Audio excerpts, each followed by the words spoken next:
runtii dhalinyarada Soomaaliyeed ma u maleynaayo doorashooyinkan hadda socda inay door muhiim ah ku yeelan karaan sababtoo ah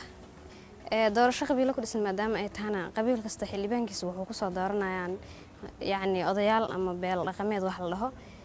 maadaama saas ay jirto dhalinyaradii ay ka horeeyaan odayaasha doorashada uga horeeyaan ma u maleynaayo doorashadan dhalinyarada inay wax muhiim ah ku yeelan karaan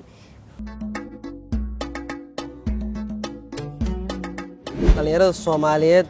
marka hore boqolkiiba 75 ay ka yihiin bulshada Soomaaliyeed guud ahaan dabcan waa in la isweydiiyo ma ahan maxay mataqaanaa ka heli karaan dhalinyarada Soomaaliyeed hase yeeshee haddana yacni waxa weeyaan in mataqaanaa laga fakaro dhalinyarada Soomaaliyeed matalaadooda in mataqaanaa laga hadlo waa arrin aad iyo aad u wanaagsan waaye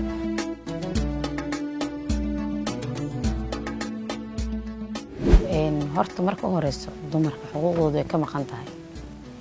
ha ahaato xaq siyaasadeed iyo xaq kasta uga maqan tahay dumarka xuquuqdooda tusaale xuquuqda dumarka waxaa la boqolkiiba 30 ay ku leeyihiin siyaasadda mana haystaan wax ka yar boqolkiiba 24 ay haystaan sidaas daraadeed dumarka waa in lagu daro kuraastooda kuraas ay gooni u leeyihiin siyaa macnaha aan kuraas laga taabi karin loolan nimanka ee la galaan laga dhaafaa haday nimanka loolan la galaan hanti haystaan maxay tusaale hadda ergado kale markii la qoraayo kale odayaasha loo diro waxay keenaan qofka lacag qaadanayo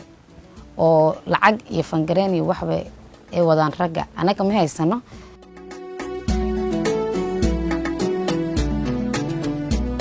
doorashada soo socota insha Allah waxaan rajeynayaa dumarka in la gaarsiiyo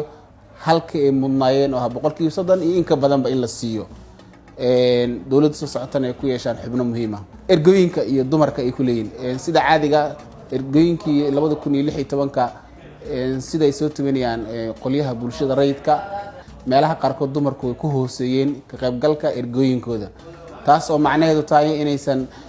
odayaashii aysan door bidayn in gabdhaha ay soo bandhigaan marka waxaan rabnaa annaga haddana